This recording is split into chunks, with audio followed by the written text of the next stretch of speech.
When I was a little scared, I didn't know all these people. This was my first time doing a journey. All of these people were so caring and loving, and I could not figure out why until I hit a point where I can just have love and I can be loved. I'm worthy of love. And for me, that was such a game changer.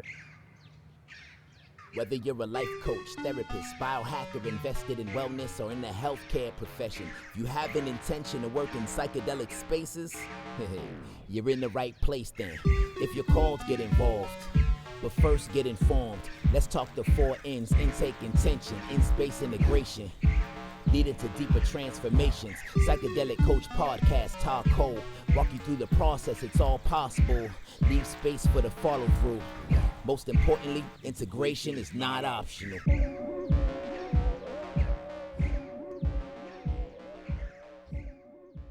So for anyone that's new to the podcast, this is the Psychedelic Coach Podcast. We talk all things psychedelics, coaching, personal growth, personal stories, all the things.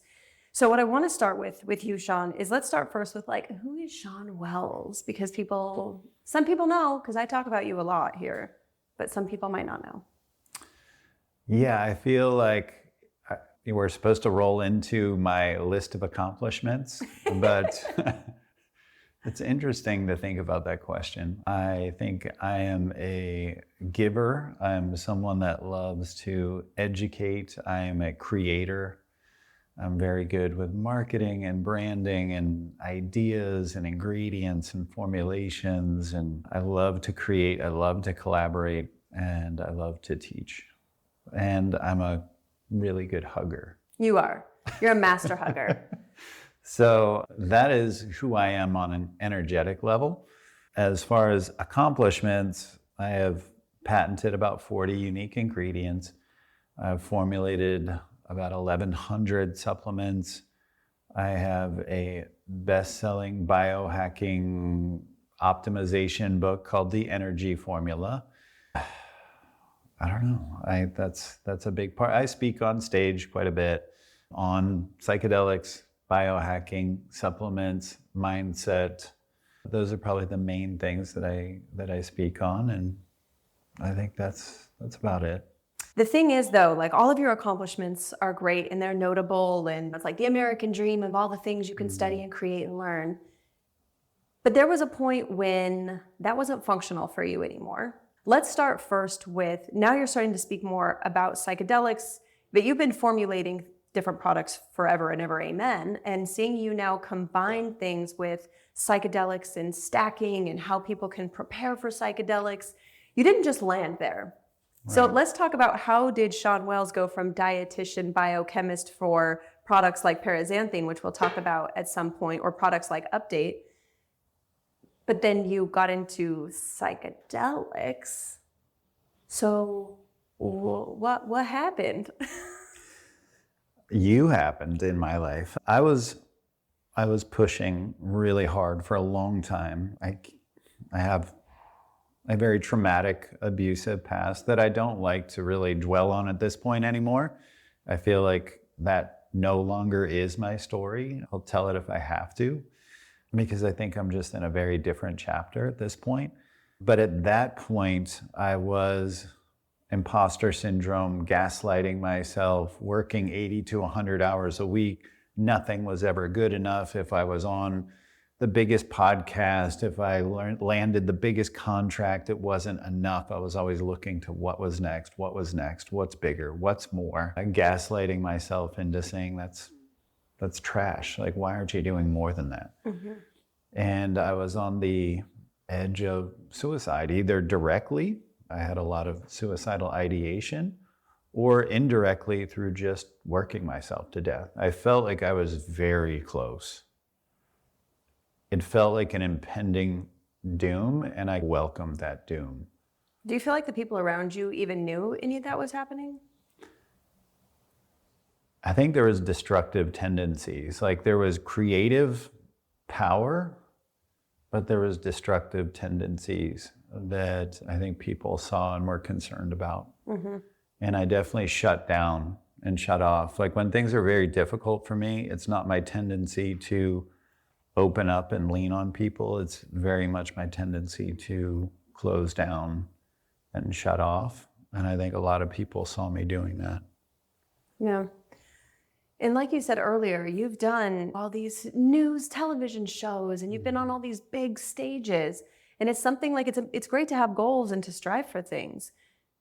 But do you think there were parts of you, because of what happened in childhood, you were driven towards like this performative nature because you were trying to compensate for something? Like, what was driving this success and also almost like emptiness, I feel like you're describing? There was definitely a desire I felt like love was conditional. I felt like achievements were a way to achieve or gain love. If I achieved big things, that people would see me, notice me, hear me, love me. And that was also something that was constantly elusive, because there is always what comes after the achievement. I didn't believe that being was enough, that Shawn Wells as a human being could be loved. It was only the achievements that could earn me love. And my father was an extremely hardworking man, and I think part of that was installed there.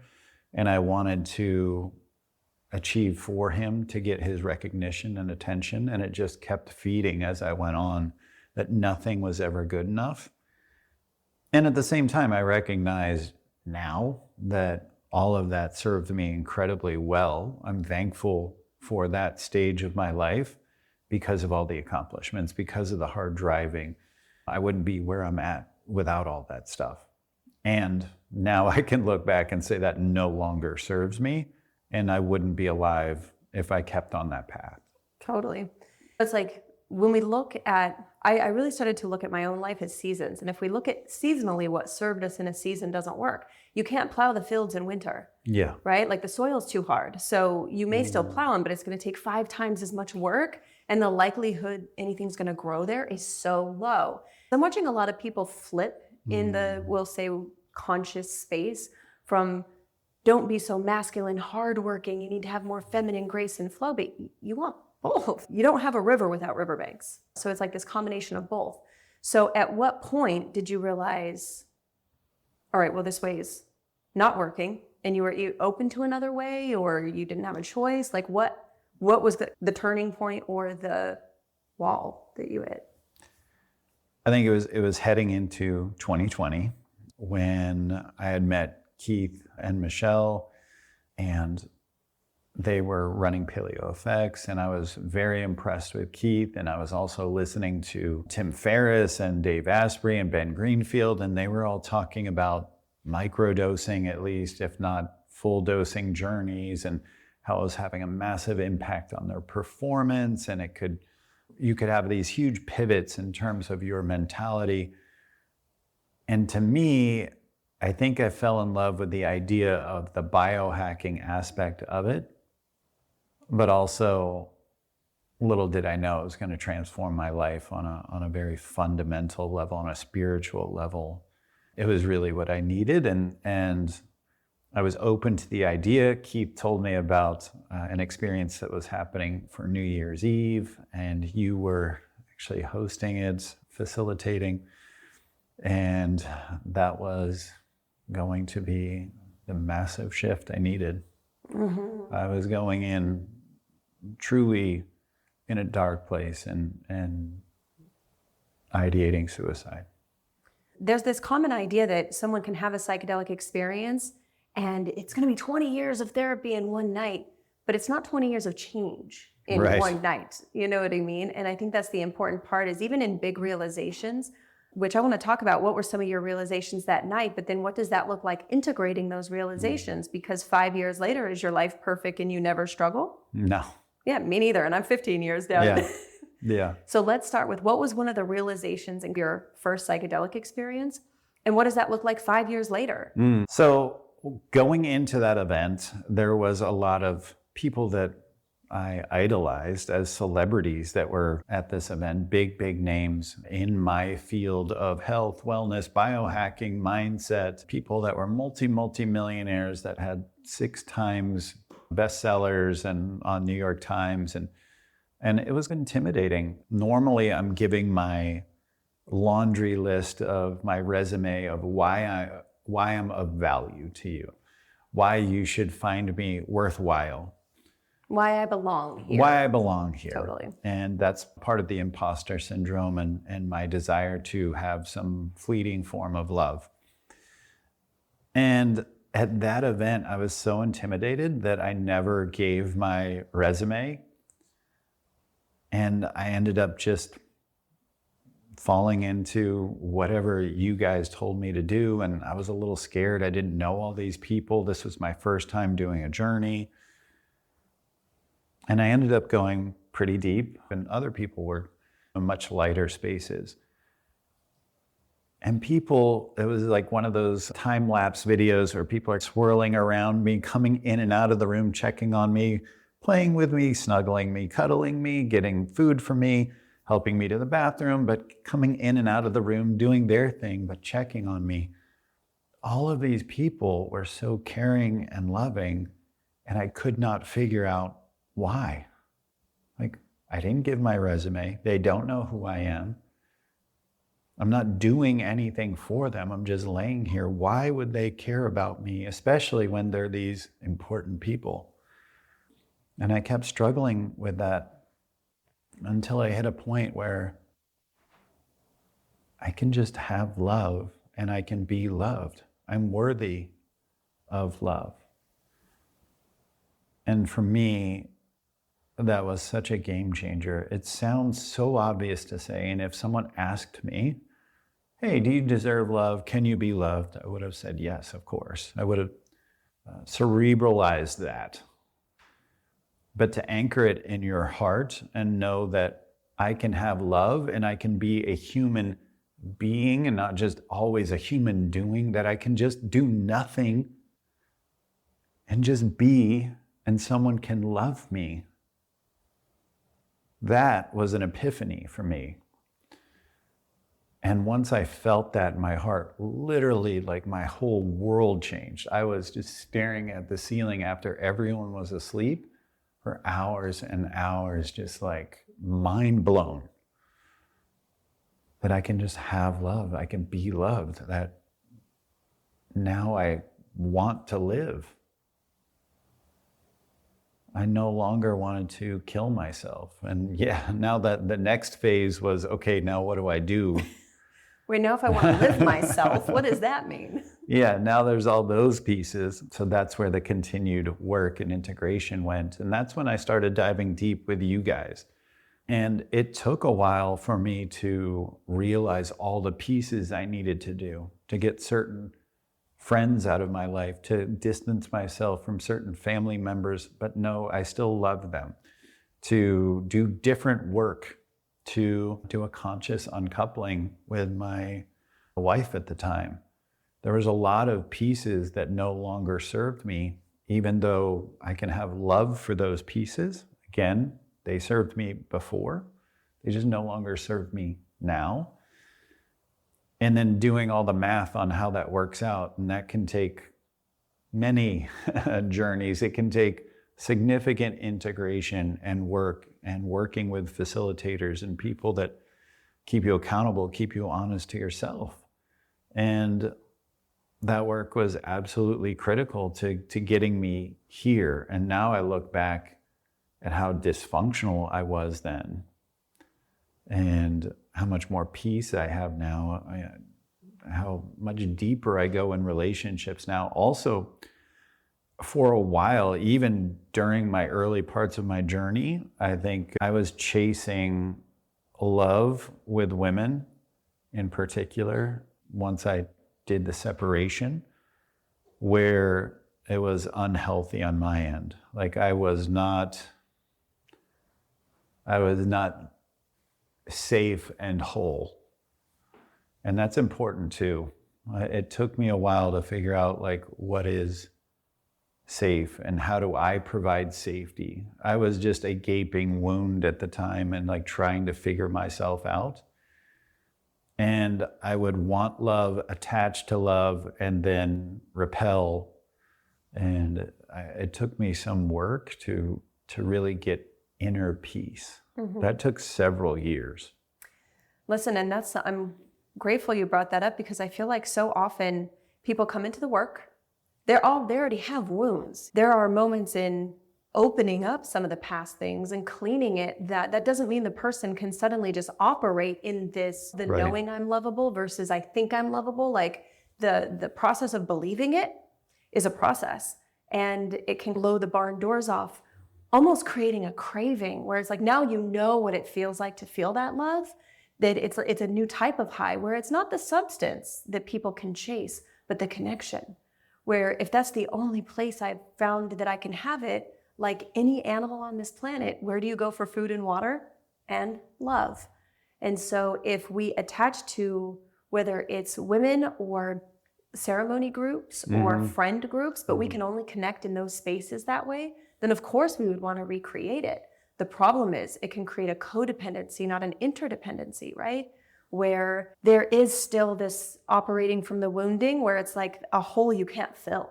Mm. When it's like a siphoning almost, or a pulling. When I was facilitating full time, there were times I could feel pulling energy from people, because sometimes I'd represent a mother energy, sometimes it was a sister energy, sometimes it was whatever. And I could feel the difference between someone sharing love mm-hmm. and someone like they've been starving for so long. And so it's not something wrong. So you open to love, you start to see what that can be, and you get this deeper, intimate connections with people. At what point where you're like, oh, okay, hold on, I'm not, like, there's still something I'm trying to process or understand. Well, one thing I realized is that the separation from my ex-wife, like, wasn't enough. It wasn't until I was ready for everything to be closed that the openness was healthy. And I think that's one of the biggest things. Like I was ready to move on, and we had moved on, and yet there was still a piece of me that was tied to businesses, tied to making sure she's okay. Our conscious uncoupling was very deep and interwoven in a lot of ways, and I cared for her health and well-being.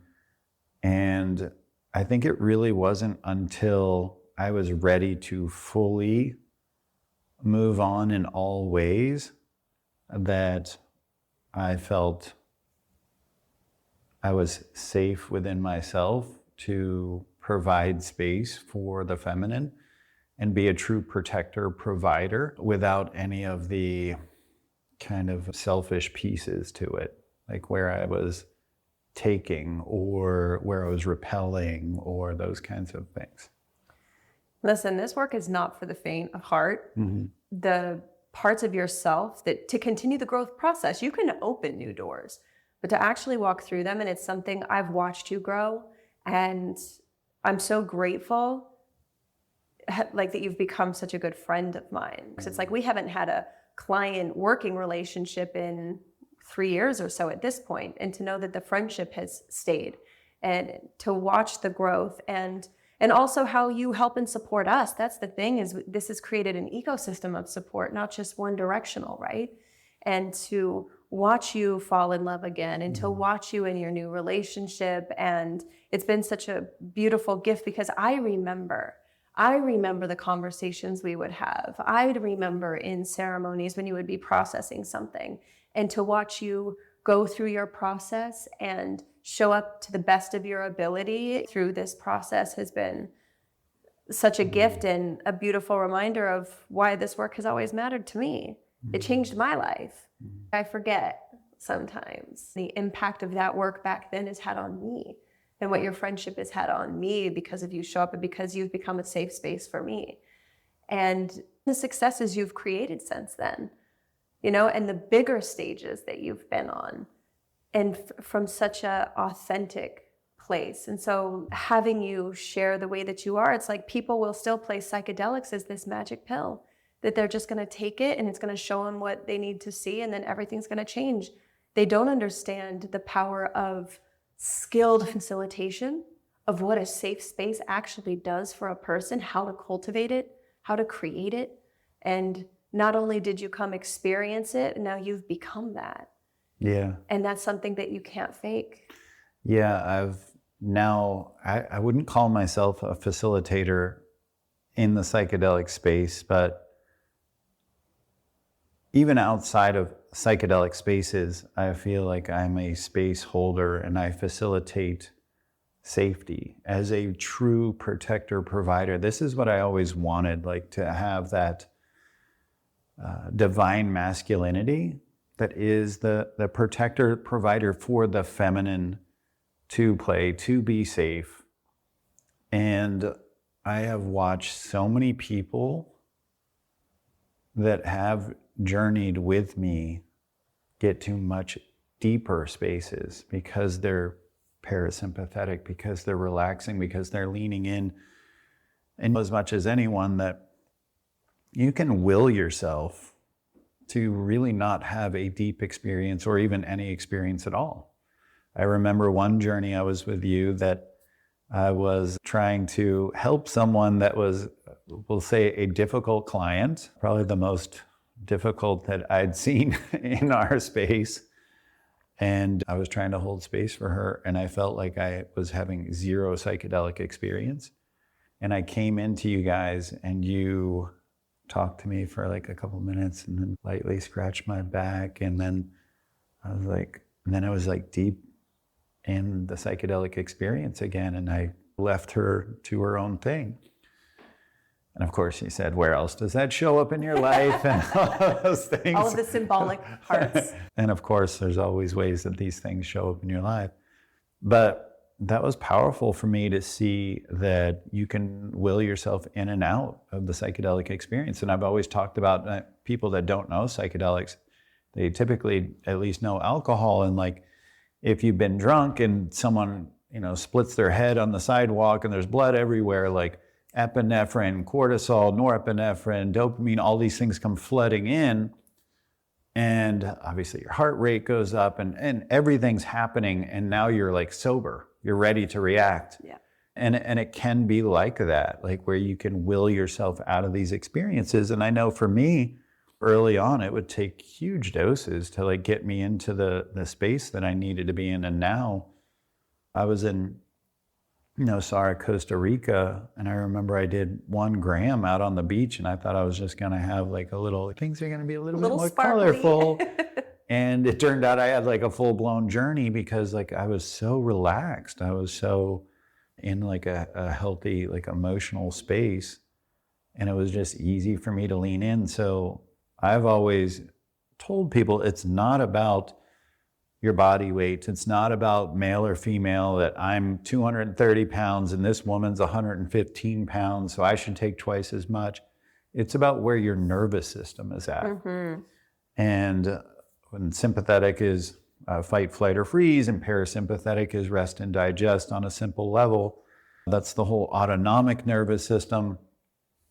But knowing where their nervous system is at, and you have to try and you would do this with TRE, with breath work, with intention setting, all these tools that you had to get people to relax, to open up, to feel safe in the set and setting. And then they could dive in. And the more in parasympathetic you are, I feel like the analogy that I like is that I am on this tether of the facilitator keeping me safe, but like a deep sea diver or an astronaut leaving the space shuttle or the space station, I can journey out into the void, maybe into the shadow, if you will, and get into the spaces that may not be as playful and easy, but are worth exploring, so that you can integrate the shadow self, which is always the most powerful work, most transformative work. And when you have that safety, you can go further and further, because you know that tether's there and you're safe. This is something that people hear the word safety a lot when it comes to psychedelic spaces or just life in general. without understanding when your body doesn't feel safe, like you're talking about all those hormones that will cut through an experience. Yeah. Because it's for survival. And if you go into a psychedelic experience and you don't feel safe with the facilitator, you don't feel safe with the person you're sitting next to, you're not used to crowds, like there's a lot that a facilitator can do to create an environment for safety. But I can't make you feel safe inside of you, right? If you have a fear of, wow, that person looks like someone that was an abuser. This person reminds me of a parent or other things like that. But there is a lot you can do to down-regulate and bring someone to more ease. I know you've had experiences where you went and worked with people that it didn't go well for you, or it was very challenging and coming through the other side. Yeah, I had a very traumatic situation with someone in this Austin area, and someone that I had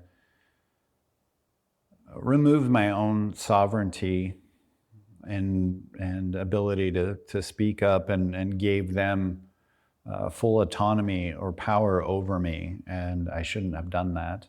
But they were very respected, and it led to a very traumatizing situation, and something that when you're in these psychedelic spaces, again, we're saying that default mode network is turned off, neuroplasticity is turned up, neurotransmitters are turned up, blood flow to the brain is turned up, sensation is turned up, I can see more colors, I can hear more things, I can process things on a spiritual and quantum level that I just can't, and it would be too much if you could day to day, right? And to have trauma come in, it can iron in that trauma in a very powerful way, which is why these substances really shouldn't be abused, misused, used by the wrong facilitators, used in lots of partying environments. That concerns me, and certainly being with the wrong facilitator can be frightening. And I was shaken. I remember like asking you guys and have you both hold space for me and be in more of a nurturing, loving situation versus like being guided and questioned and more hands-off kind of facilitation. Like I really needed like love and safety, because it shook me. And had I not had you guys to go back to, I think it could have done permanent damage to me physically, mentally, spiritually. As much as we've talked about how incredible these substances are and these master teachers, and they are, it's as with anything, they can also be very damaging and very destructive and very traumatizing too. And so to really let any of the listeners know that not to be in a rush, just because someone's there doesn't mean an opportunity, and just because one time helped you doesn't mean 10 in a row will, and that it's a process of more doesn't equal more. And even someone who's safe and amazing and incredible for someone else, let's say it's a man, you've been sexually molested, and this could be the safest, most beautiful man in the world. You may not feel safe in that environment at this time. Totally. Maybe down the road, yes. That could be great down the road. But right now, that's not safe for you. So that's not the right choice for you right now. Mm-hmm. There's some things I've heard you share before on other podcasts, but there's some stuff I've never heard you share before. So I was like, yay! We got to extract more magic from Shawn Wells, because you do a lot of podcasts and a lot of interviews. Yeah. And I listen to all of them, I think. There's rarely things I miss. I'm super fan 9000 for Shawn Wells. So there's I'm that. their fan. And so your story is amazing. I do want to talk about more what you've been studying now, since you're speaking a lot more on psychedelics, and you've created these stacks, which I'm sure you can give me the link for so that people can actually learn about it as you talk about it. But you've been like really, because of your knowledge of formulations, helping people to understand how they could better prepare for and integrate from like a biological level. So I'd love to talk more about what you've been seeing and studying with psychedelics, what you're seeing across the board with it.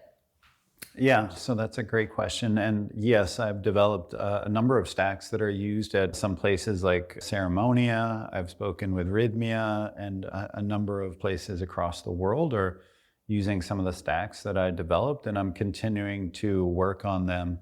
including expanding it into peptides and some other even pharmaceuticals, depending on how far you want to go in, and also with microdosing as well. So and especially with the microdosing, healing physical brain trauma, like traumatic brain injuries, et cetera. I find that microdosing, along with other things that can increase BDNF, brain-derived neurotrophic factor, neuroplasticity. Also, there's like NGF, which is nerve growth factor, and mTOR, which is protein synthesis in the brain. These things are very powerful at renewing and healing the brain. You've seen some of the work I've done. I used to be a ketogenic diet specialist, and what's helpful there is that I've done a lot of work in ketones. What's fascinating is the protocols going into a lot of these journeys traditionally where the dietas involve fasting. And that fasting can enhance ketogenesis. So endogenous ketones in the body, ketones that can reduce neuroinflammation, improve brain energetics, and heal things like traumatic brain injury. So what's really cool there is I like to now augment the ketogenesis through, yes, you can do the ketogenic diet, but you can do the fasting. You can also do these supplements like exogenous ketones, MCTs, my ingredient dihydroberberine. These can all enhance the production of ketones, which going into a journey could profoundly improve areas of the brain that have these traumatic insults. And what's interesting is there is data, and you probably know this, like with emotional trauma that can actually show up like physical trauma, where areas of the brain are actually dark on an EEG and like not really electrically active, and going into a journey or microdosing and then augmenting it with ketones and maybe some other peptides, things like cerebrolysin, SAMAC, SALANC. There's a number of these. Those can enhance that healing, which is an area I'm very excited about. Actually, Parazanthine, this caffeine metabolite that's in Update, has been shown to increase BDNF as well. And so that's an important one that I have like post-journey or part of your microdosing protocol to keep up your energy. It's been shown to increase glutathione and catalase, increase nitric oxide to the brain, decrease beta amyloid plaque, increase dopamine, which is associated with like Parkinson's and neurodegeneration. So this is actually a very powerful molecule at healing the brain as well. So actually Aubrey Marcus, his new company called Connect, is working along these lines with ketones and Parazanthine for brain healing and neuroprotection and acute neurological performance as well. And so those are really big areas that I don't think gets brought up a lot with psychedelics, is the traumatic brain injury portion. Yeah, in fact, it was not summer of 2024, but summer of 2023. I was talking to Dr. Stephanie Rimka, who works a lot with Parkinson's and brain health in general. She works with a lot of patients with like dementia and different things. And I was just, my adrenals were just tanked, and stress hormones and all this stuff 2 summers ago. And she was like, I think that you should take Parazanthine every day. And she had me do that in a brain tap, which is a meditation type device, right? And I was like, really? She's like, yeah, I want you to take it twice a day for the next 30 days, and then we're going to talk about it. And not to say that that suddenly like fixed my stress or anything, but there was a notable change in my ability to think and some mental clarity. And it felt like I had a greater ability from an empowered place to make decisions that need to be made, because I wasn't so far beyond that threshold of being able to process information and make adjustments. And it was something that it's not something I considered, because I'm feeling really tired, and I've associated like caffeine as bad when you're tired and your adrenals are fatigued. And that was such a just like shift of perspective. Like, why is it that Parazanthine would be a beneficial thing where standard caffeine wouldn't be? Yeah, that's a great question, and one I get a lot, because about 70 to 80% of caffeine converts to paraxanthine. So 90% of the population has caffeine daily. 9 out of 10 people also want to consume less of it daily. So if you're in integrity, you're in your truth, realize that caffeine is not healthy for you and you probably should reduce it or remove it from your consumption. And people know that. One of the biggest things is that there's a gene called the CYP1A2 gene that's responsible for caffeine metabolism. About 60% of us metabolize caffeine slowly. Some of us metabolize it very fastly, where they can have caffeine and go straight to bed, that kind of thing.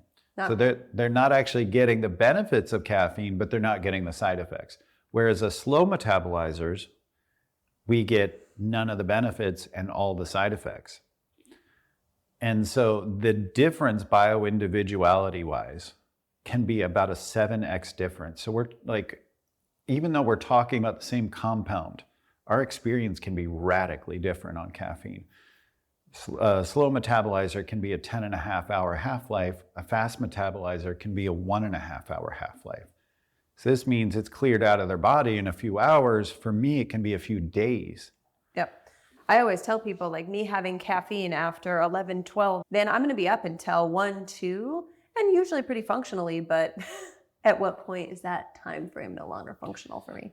That's what a recent study showed, that the majority of the population, if it's within 12 hours of bedtime, that it's going to impair your quality of sleep, which is pretty much any time after 8, 9 o'clock.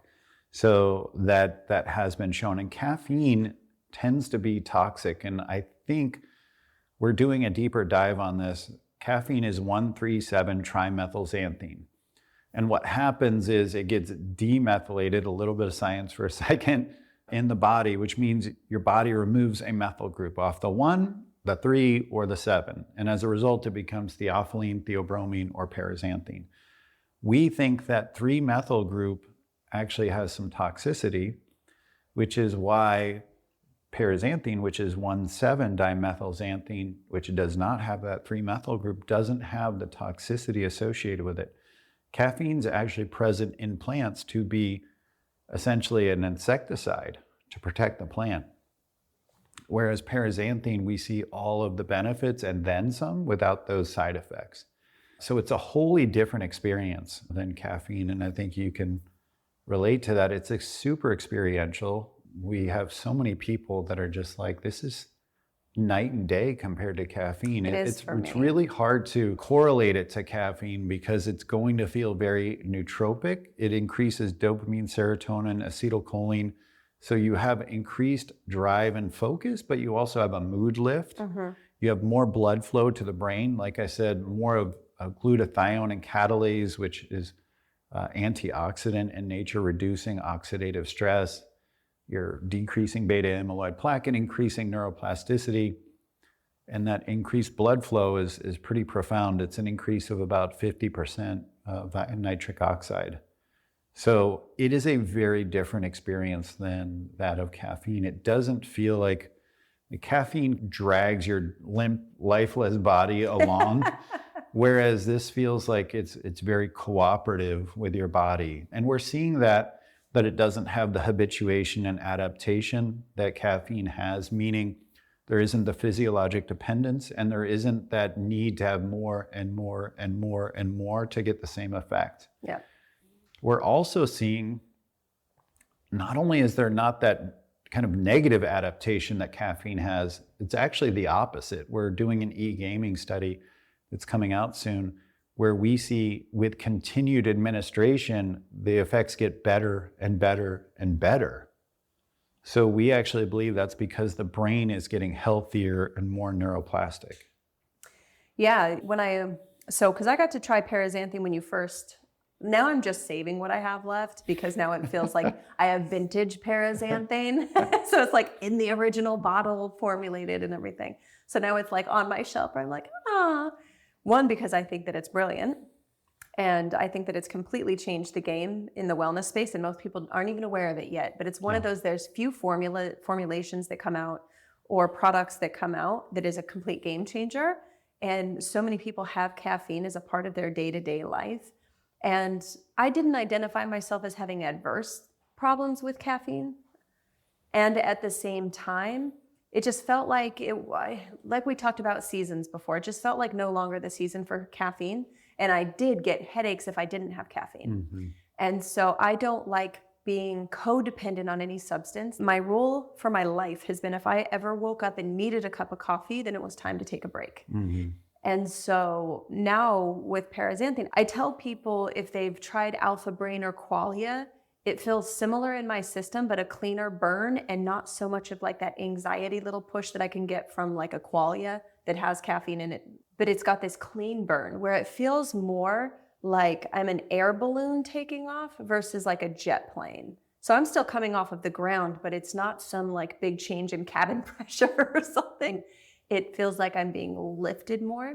And especially post-ceremony, people can have this contraction of energy, which they can call depression, or they're afraid they're feeling depressed again. So I really see that for Parazanthine, it offers a place for people afterwards to be supporting brain health. And let's talk some more about other stacks post-journey that people can take, that if you're doing something like MDMA, you're releasing all of these hormones in the system, you're processing a lot, you're using a lot of water, you're using a lot of salt and electrolytes to process.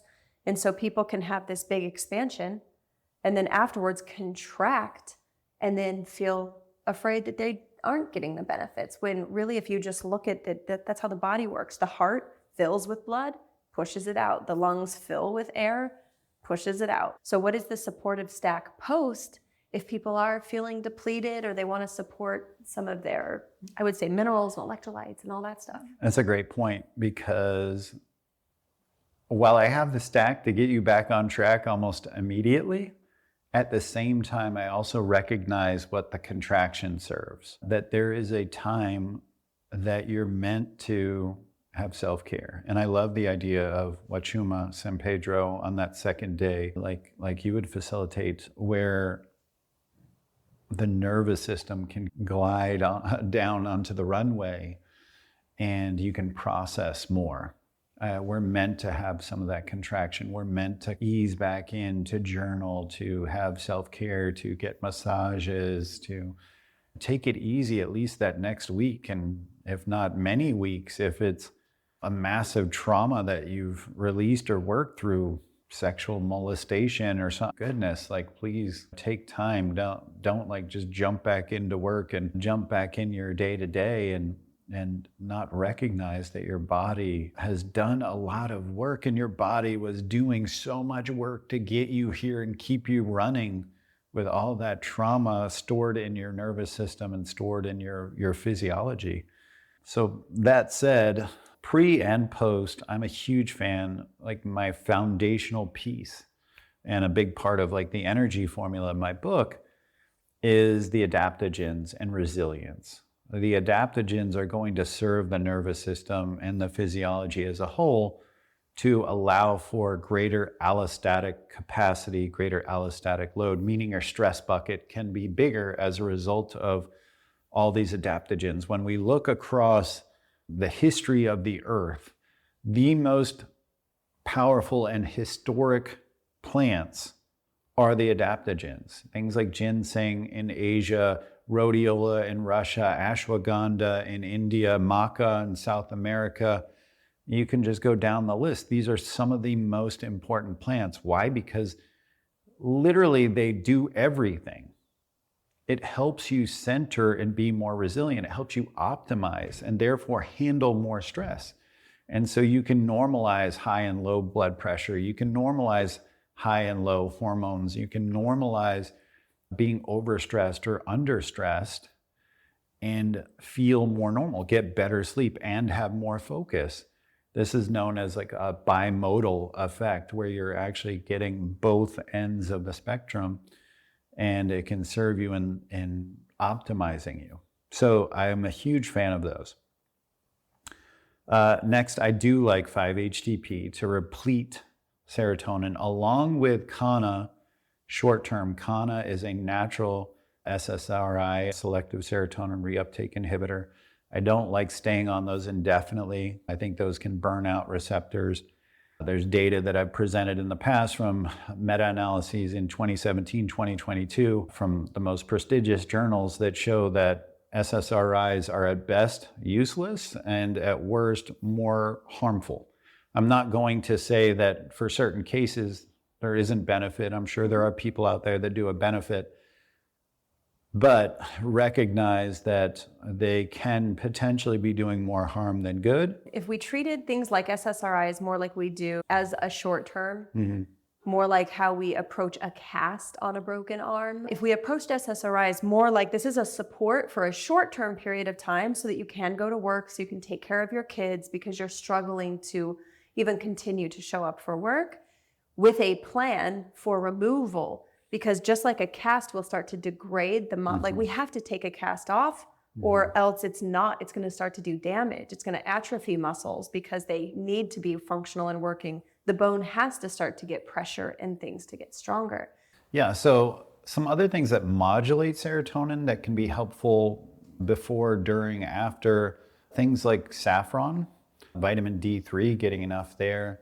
I'm a huge fan of SAMe post, especially MDMA.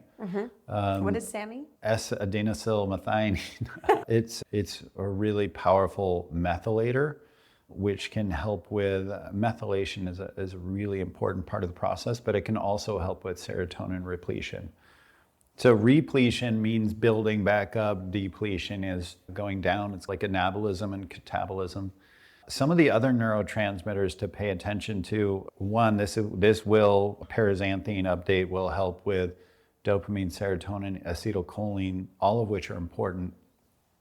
But acetylcholine, especially if you've been doing like deep processing kind of work versus like the playful journey, which may just be more serotonin depletion, the acetylcholine could be like if you're just working through something and like stuck on something and you're trying to make that big decision. I think those kinds of journeys, you want to replete acetylcholine, and those are going to be things like acetyl L-carnitine, which will help with the acetyl component of the acetylcholine, CDP choline or alpha GPC. I prefer alpha GPC for choline. It's the most bioavailable form of choline, which is going to not only contribute to acetylcholine, but phosphatidylcholine and all the phospholipids in the brain.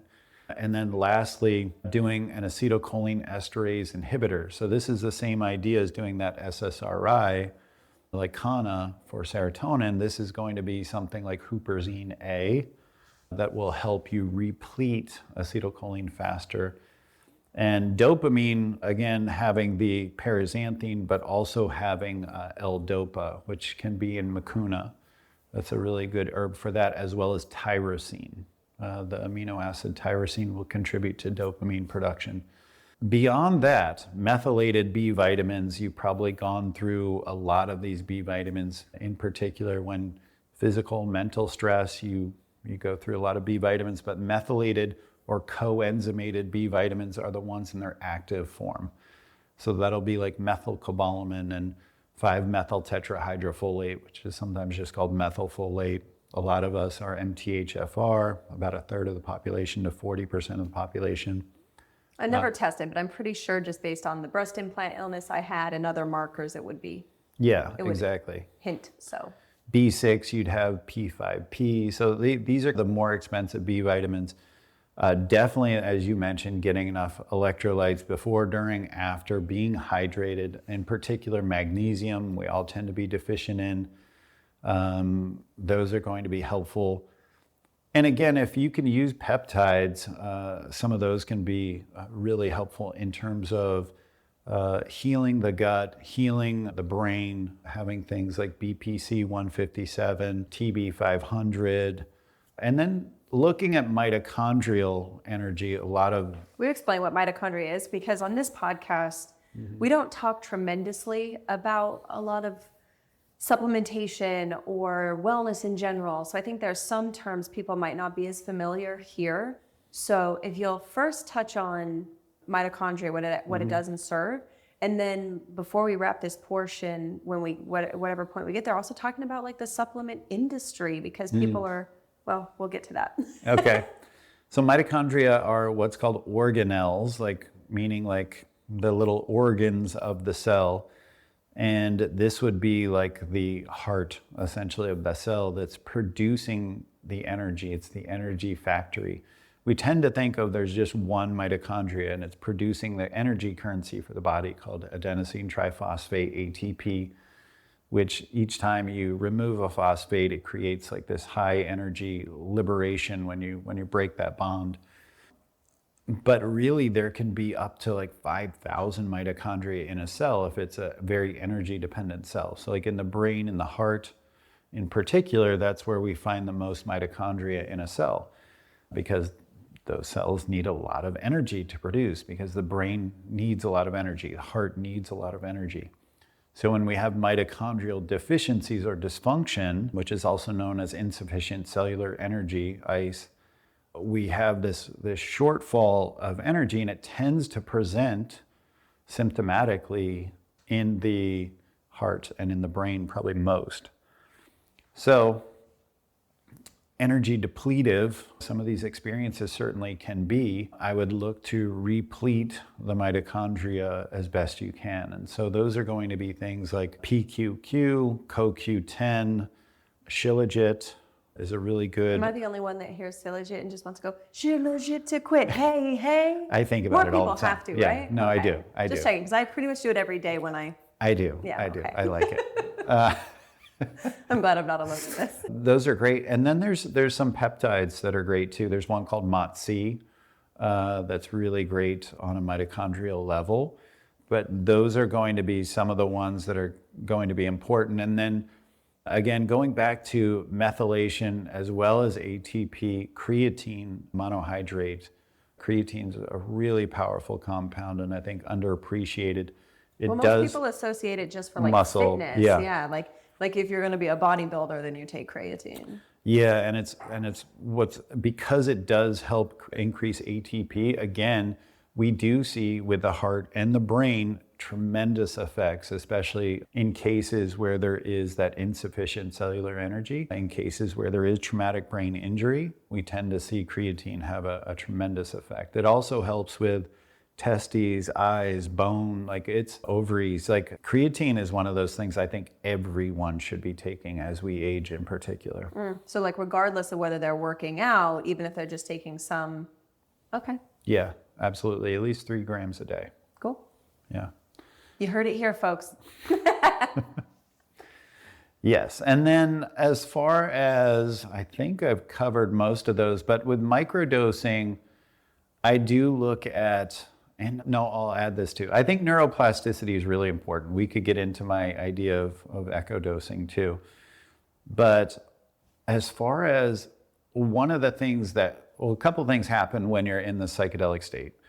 You are potentially having some dissociation, which helps you remove yourself from the situation where you're entangled ego-wise with the trauma, albeit micro trauma, macro trauma, whatever it is that's now tied to your identity. And this is why I think ketamine in particular, which is more dissociative, can be powerful for certain people in certain situations where their identity is really tied to trauma, that you can see yourself apart from the trauma. And then you say, oh, I'm safe without this trauma. I don't need to carry that anymore. That's one aspect. Neuroplasticity is a really important aspect where, again, depression, we see neuroplasticity turned really down and you don't have the mental or cognitive resilience to deal with things that come up. You tend to stay in loops and it overwhelms you. Another aspect is default mode network being turned down or ego being turned down. So those constructs and things that you believe are true can go away and you can see more of a universal truth or a God's eye view, if you will. I think that is extremely helpful, probably the most important part of the psychedelic experience. But the neuroplasticity, if you can extend that beyond the actual psychedelic experience, in the days and weeks to come that's going to help you continue to make those changes that are difficult. A lot of these truths that you realize as epiphanies or what have you in the experience, when you go back to the real world, can be difficult to, how do I do that? Yeah. And so keeping your neuroplasticity high in those coming weeks can be helpful to continue to make those key changes. So one way that you could do that is microdosing. Another way that you could do that is there's a compound called 7,8-dihydroxyflavone. That's the most powerful compound I've found for BDNF. There's also a metabolite of that called 4-DMA dimethylamino 7,8-dihydroxyflavone. I know that's a lot. But Like, I will never know how to spell that. But those two, I actually take both together. And what's great about neuroplasticity, it's also the fountain of youth for the brain. So we used to think that the brain just ages and there's no reversing it.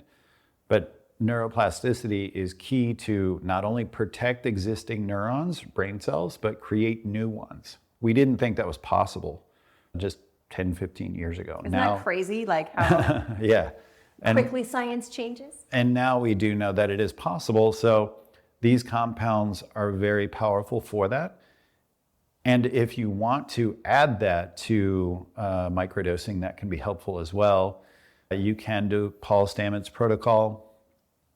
I like the 7,8-dihydroxyflavone more than the lion's mane.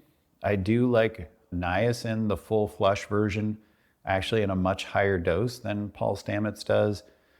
It actually increases ATP and NAD pretty dramatically. At the higher doses? Yeah, but it does have something called paresthesis, which is that tingling, flushing that can be uncomfortable.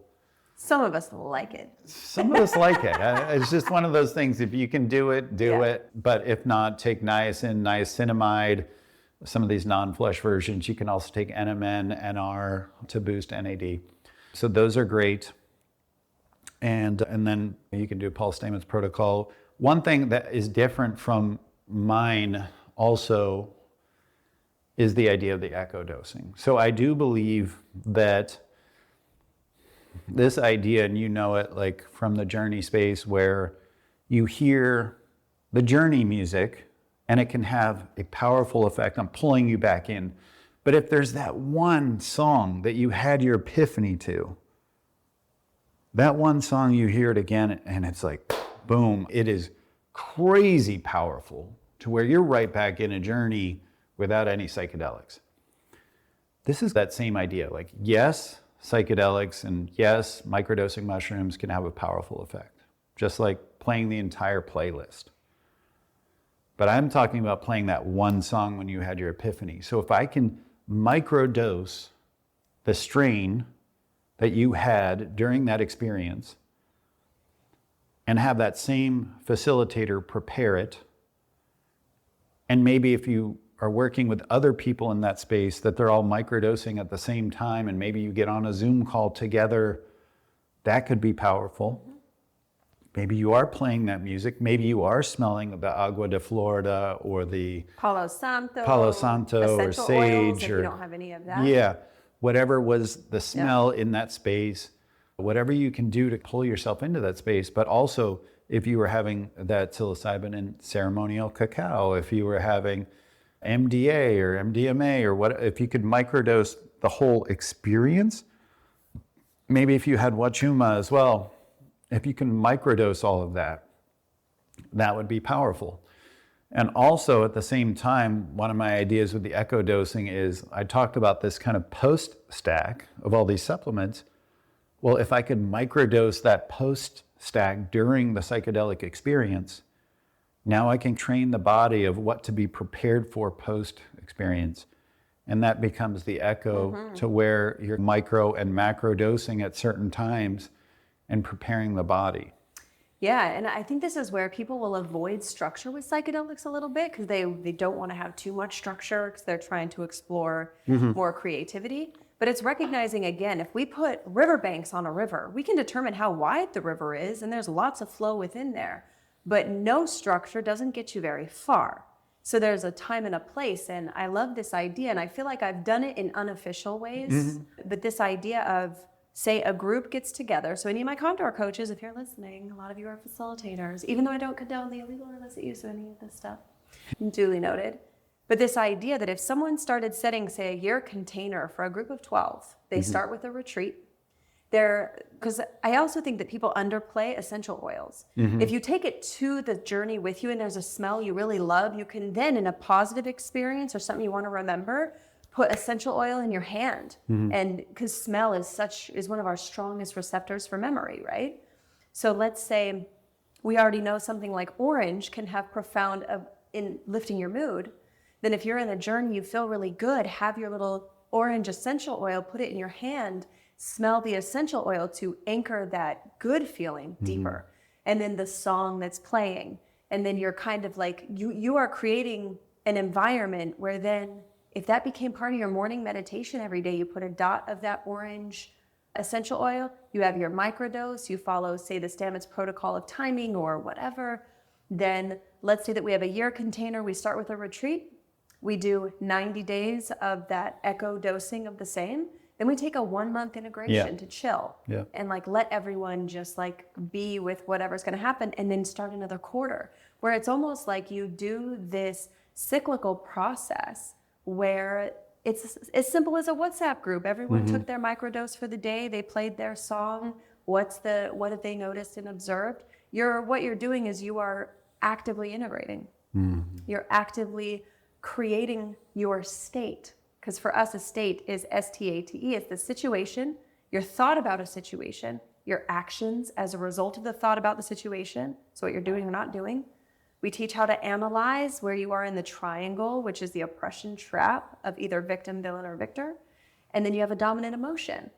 Yeah, I actually formulated products for Mind Valley. I did a whole masterclass, they call them quests, on supplements, how to understand great supplement stacks, how to buy good supplements, all those kinds of things. But we also did 5 different formulations, and we called them Mind Valley states.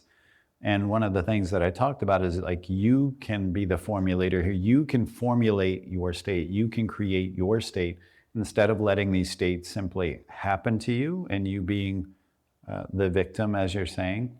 You can say, okay, I'm in this state. I acknowledge this. This is a teacher. Thank you.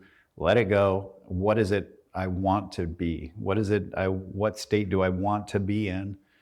And this is where you can choose your state. And that's where you can know your anchors that bring you back to whatever state that you want to be in. And that's where like breath work and meditation and using these smells and whatever it is that helps you get into the state that you desire, which isn't always just being in peace and bliss. Like, maybe sometimes you want to turn on anger if you're in the gym, whatever it is. We do that too. Like, that's the type of music I would listen to potentially in the gym.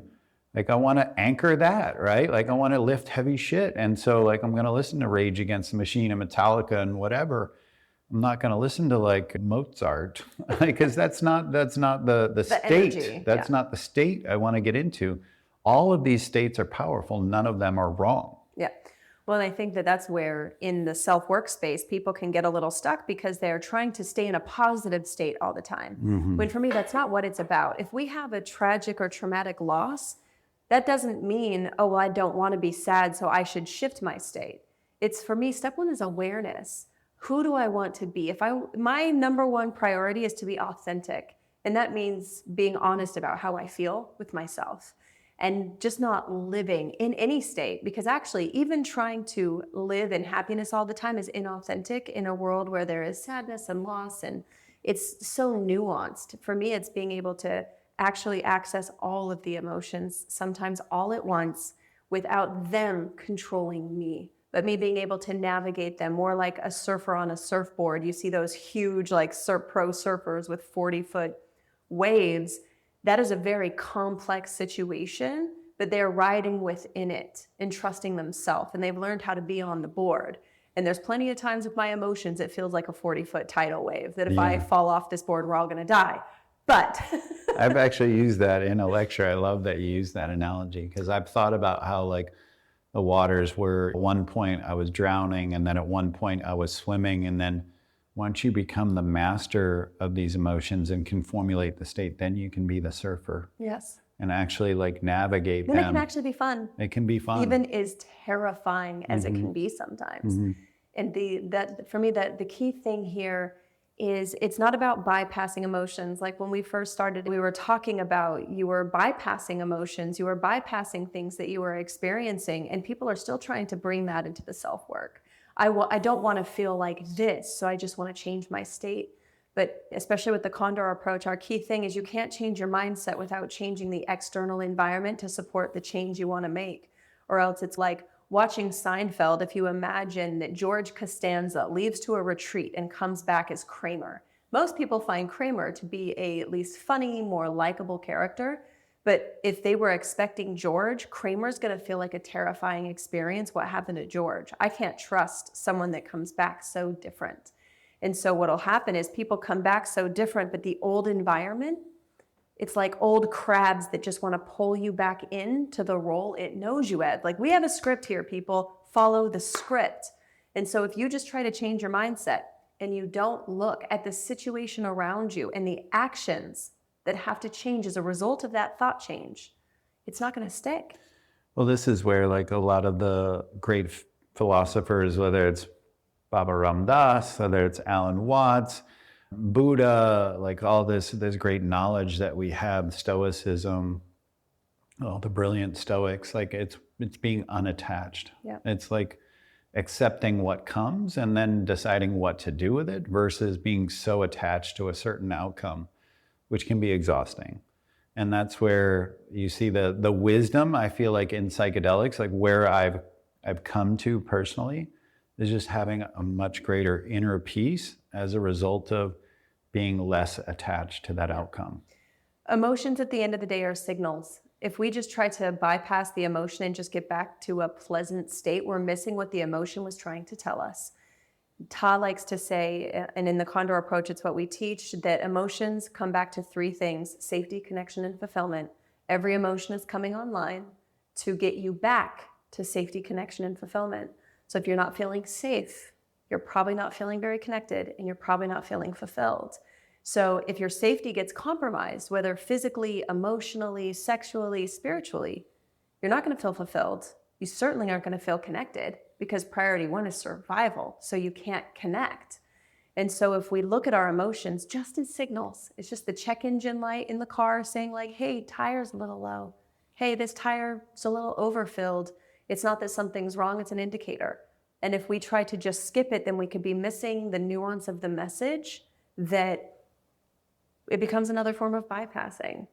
So I love these conversations. I could have them forever and ever, amen. As we kind of wrap today's episode, I do want to talk about the supplement industry a little bit, because supplements are not just going to Walmart or to Costco and buying the biggest bottle, or the multivitamin that has 465 products or supplements inside that all have 300 milligrams somehow crammed into a very condensed pill. So as we wrap this, it feels like an important thing to touch on, because it's also one of the biggest wastes of money when people are on a health and wellness journey. Yeah, it frustrates me how much people say supplements don't work, when it could be, one, the nocebo effect, and two, that they're buying supplements that don't work. On Amazon, about 60 to 80% of the supplements did not test out. They were below label claim, and about 20 to 30% of those supplements had no active whatsoever.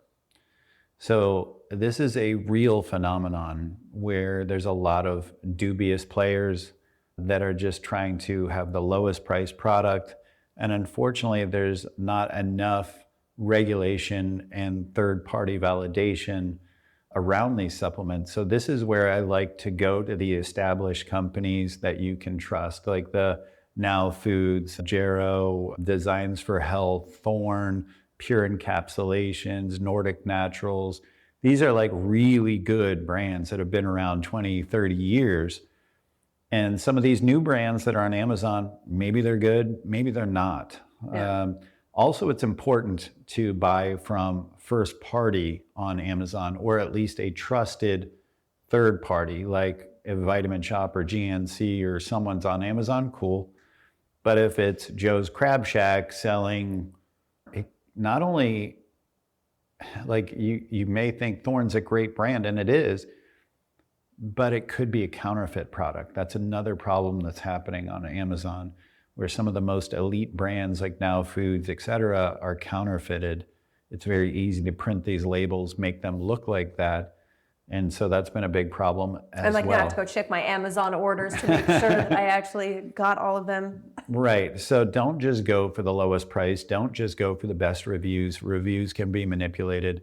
Amazon is trying to improve this since this data came out. Now Foods actually drove a lot of this information, and I really appreciate that they did that to bring a lot of awareness to that. Also, you brought up proprietary blends. That's a big red flag for me. It's very easy for products to have 17, 30, whatever ingredients, and it be one dose, one proprietary blend. Like say there's 30 ingredients and it's 900 milligrams in these 2 capsules. Your daily dose of everything. But meanwhile, proprietary blend can mean that the first ingredient, it's in order of descending mass, the first ingredient could be 99% of that 900 milligrams. It can be 899 milligrams, and the other 29 ingredients could be 1 milligram, right. Fairy dusted. So yes, it's listing all the things you want to see, but no, they may not be in an efficacious dose. So what I want to see is full transparency, and these best brands do this, where they're listing the plant part, the species, the active that it's standardized for, the dose. So this would be like Panax, ginseng, 400 milligrams, root is the plant part, standardized for 5% ginsenoside A. Like that's what I want to see. And even maybe the extraction method might be listed, whether it's alcohol, CO2, cold water, whatever the extraction method is. I want to see all that stuff. Mm-hmm. If it's just a proprietary blend and not all that's listed, that's a red flag for me. So lastly, I would say like ridiculous claims is a massive red flag. If it's like 1,000% more, blah, blah, blah, like that's a huge red flag. And a lot of studies can be manipulated where this one thing like raised something 1%, and then in this other arm of the study, raised it like 3%. And then they're like, well, it's 300% more. It's very easy to manipulate study data. So I don't like that. And when you see ridiculous claims, you tend to know that's a brand that's shady. This happens a lot in sports nutrition in particular. Yeah. But again, these great brands don't do that. So buy trusted brands, buy first party, avoid proprietary blends, and avoid ridiculous claims. So we talked about Parazanthine being an update, but Parazanthine is also something sold separately. This is one product that's carrying Parazanthine. And so what are the other ways that it's going to be showing up? Because maybe not everyone likes to take an energy drink. For me, I actually have the powdered pill form that I take on more daily supplementation. And then on the days I drink update, I don't take that one just because I don't need it twice. But I find that I like energy drinks, I always have. So I feel like it continues that my childhood, we'll say, from rock stars and all the things. It started with Red Bulls and all that and then moved away from. But I do notice I feel a little zippier with a drink, so that's why I like it. Mm-hmm. But what are the other ways you think it's going to be showing up that people can be watching for? Because maybe they don't like energy drinks, so they're just curious to learn more about Parazanthine in general, or... Yeah, it is actually in a coffee right now in a lower dose. It's harder at this point to get it in a higher dose in coffee. Mm-hmm. It's only like 60 milligrams. What we found is about 200 to 300 is the optimal experience, at least 200. By the way, I didn't mention that we have a thermogenic study that shows that it burns more fat, more calories. Listen, I feel amazing when I drink it. Yeah, and it is available in nootropic products, in fat burners, in pre-workouts. It's showing up a lot of places as powder, as capsules, as gummies, as gum. as coffee, like I said, and as energy drinks. So it's going to show up in a lot of places. I would assume then that's also going to start to become a counterfeit kind of situation, because is anything We've already blows run up, into that. You've already run into it. Yeah. So what could people look for with that? Infinity is the branded Parazanthine. So look for Enfinity. Infinity. Infinity, like infinite energy. Yeah. So Infinity, look for that as a logo, as a brand name that's on the product for sure. Or as the Parazanthine Infinity, so they Yes, actually see that it's that. exactly. Yeah. Amazing, Shawn. Well, we talked about a lot and we covered a lot. Is there anything else that you would like to share for someone listening that maybe just feels resonant on your heart in this moment? I think the biggest thing that I always come back to is being kind to yourself. If anyone talked to you like you talk to you, you wouldn't be their friend. So find ways to be kinder to yourself. You're giving others the blueprint on how to treat you. If you treat you like garbage, everyone else will too. And if you're running into a lot of people that are treating you like crap and you're like, I'm sick of this, take a look at how you're treating yourself. And speaking of psychedelics, mirror work can be very powerful. Affirmations can be very powerful. Speaking to yourself, looking at yourself, loving yourself, finding ways to adult that child inside. And this is where the masculine energy comes in as a male or female. Can you be the protector, provider to that inner child? Can you adult yourself? And at the same time, can you allow that feminine energy, can you allow that child to play, to teach you how to be playful as an adult? I think that's very important, that we're both the child and the adult for ourselves. Mm-hmm. I love that. And so for anyone that might be listening that maybe they've been on the fence on wanting to come work with me and talk or come to the Condor approach. Oh my God, you guys do the work. You guys do your own work on a very deep, profound level, and I've watched that through the years, and you hold yourselves accountable as a couple. I think it's powerful if anyone wants to have a deep relationship with a significant other, with their family, that you're working with facilitators that are doing that deep work with each other. Like you guys, I've been there to see all the deep, dirty stuff that you like air out, and then you move on and you grow, and I love watching it. It's so powerful. You live your truth. You are in integrity. You guys are looking at the scientific data, the philosophy, the spiritual woo information, and I really appreciate how holistically you guys understand this. You've taught the work to others. You appreciate how deep and powerful this work is, that you don't just open these loops and then leave people stranded. How else has this impacted like your business life, some of these skills and realizations? Because we worked predominantly with biohackers and entrepreneurs that were, most of their nervous systems were jacked. Yeah, same. The women's nervous systems, like their adrenals tended to tank between 28 and 38. Men's was more 48 or 38 to 48, a little bit later, but they had that same agility drive. Yeah, so I think because women are like, we're in an over masculinized world, totally performance driven. The 9 to 5, Monday through Friday, doesn't serve like the 4 phases of the menstrual cycle. And women need more self-care, downtime. We all do. But totally. To your point, men burn out later because they can fast, they can work longer, they can push harder physically longer.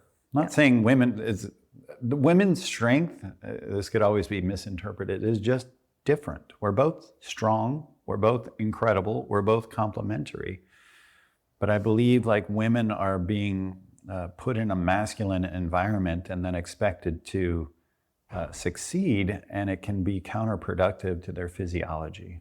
Mm-hmm. And it can lead to infertility and breast cancer and a lot of health issues. And with men, it leads to stroke and heart attack.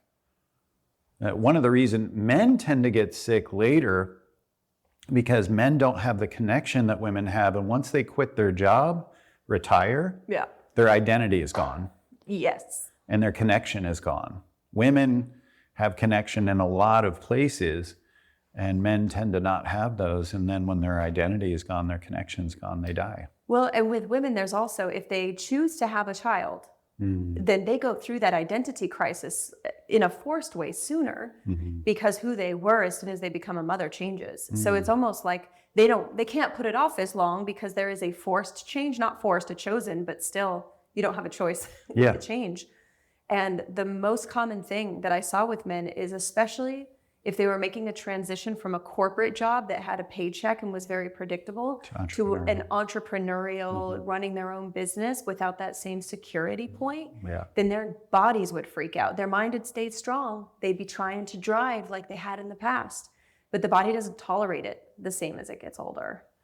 So how has that impacted you working with other business owners and business deals? And you've got mediations and contracts and all sorts of other things too. Yeah, I do have a lot going on, and I'm thankful for my partner, Hannah, that she's a big part of a lot of that. And one of the things I've done is know that I am a visionary and I'm not necessarily the architect, and vice versa.